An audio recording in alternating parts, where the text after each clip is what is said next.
বাচ্চারা বানরের গল্প খুব পছন্দ করে। বন্য প্রাণীদের মধ্যে বানর হলো মানুষের সবচেয়ে কাছের প্রাণী। তাই বানরদের মধ্যে মানুষের মতো অনেক কাজ পাওয়া যায়। একইভাবে সুরাজপুর গ্রামের একটি পুকুর পাড়ে একটি গাছে বুদ্ধিমান বানর বাস করত। বহু মাস আগে এই বানরটি জাদুকরের কবল থেকে পালিয়ে আসে এবং তারপর থেকে সুরাজপুর গ্রামে একাই থাকত। তবে গ্রামের লোকজন তাকে কিছু খাওয়া দাওয়ার জিনিস দিত এবং কিছু সে গোপনে গুছিয়ে রাখত। কিন্তু একদা গ্রামে বৃষ্টির অভাবে খাদ্যের দুর্ভিক্ষ দেখা দেয়। যে সমস্ত ক্ষেতে শস্য চাষ করা হয়েছিল, সেখানে একটি গাছও জন্মেনি। গ্রামবাসীদের কাছে সামান্য শস্য ছিল যা দিয়ে তারা বেঁচে থাকতে বাধ্য হয়েছিল। কিন্তু বানর তার ক্ষুধা মেটানোর কোন উপায় দেখতে পেল না। আশ্চর্যের বিষয় হলো, বানরটি, যেটি অনেক দিন ধরে শুধু পাতার উপরই টিকে ছিল, সে কারো বাড়িতে গিয়ে এক দানাও নিচ্ছে না। দেখে মনে হচ্ছিল তিনিও গ্রামবাসীদের দুর্দশার কথা জানেন এবং তাদের অবস্থা নিয়ে চিন্তিত ছিলেন। একদিন বানর গ্রাম থেকে দূরে একটি রাস্তার পাশে দাঁড়িয়ে খাবারের জন্য পাশ দিয়ে যাওয়া যানবাহনের দিকে উঁকি মারতে শুরু করে।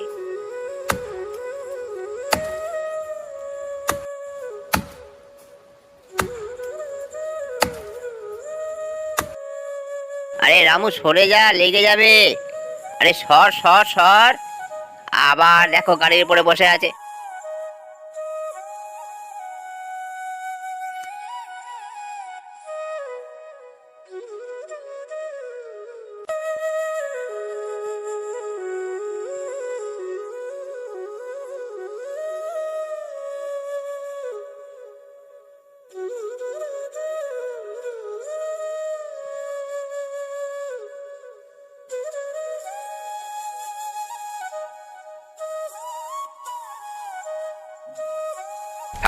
ডা ডা ডা ডা ডা ডা ডা ডা ডা ডা ডা I I I I I I আরে আরে বা বা বা বা বা বা বা বা যা যা যা যা যা যা যা যা যা আরে আরে আরে আরে আরে ডা ডা ডা ডা ডা ডা ডা হুশ হুশ যা যা যা যা।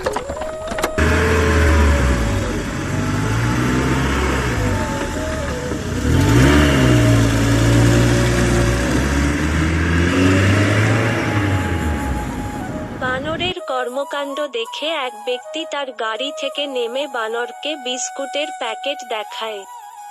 অনেকক্ষণ ধরে বিস্কুট দেখানোর পরও যখন বানরটি বিস্কুট নেয় না, তখন লোকটি ভাবে, কি ব্যাপার, গাড়িটা আটকে দিল বাঁদরটা, কি ব্যাপার?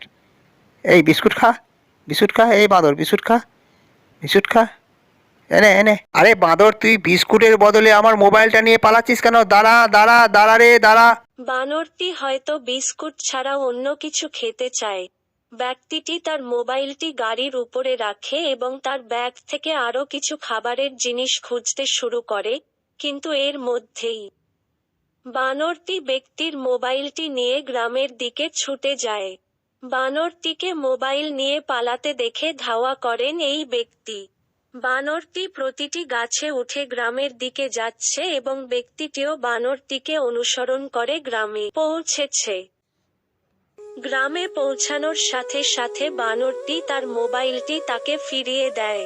সে বুঝতে পারছে না কেন বানর এমন করলো, কিন্তু তখন সেই ব্যক্তির চোখ পড়ে অনাহারে মারা যাওয়া মানুষের দিকে।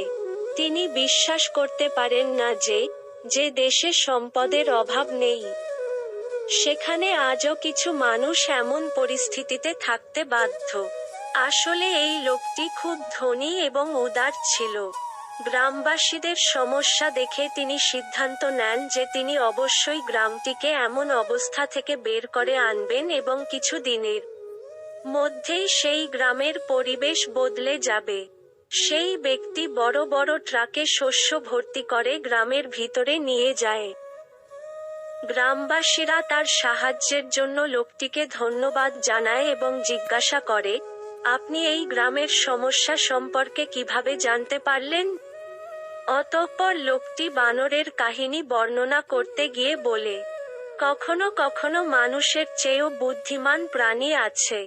যারা নিজেদের স্বার্থের ঊর্ধ্বে গিয়ে মানুষের কল্যাণের কথা চিন্তা করে। গ্রামবাসীরা বুদ্ধিমান বানরের গল্প জানার সাথে সাথে সবাই তাকে তাদের দেবতা হিসাবে মেনে নিয়ে তার পূজা শুরু করে এবং বিশ্বাস করুক বা না করুক, বানরের বুদ্ধিমত্তার কারণে সুরাজপুর গ্রামের কষ্টের অবসান হয়েছিল।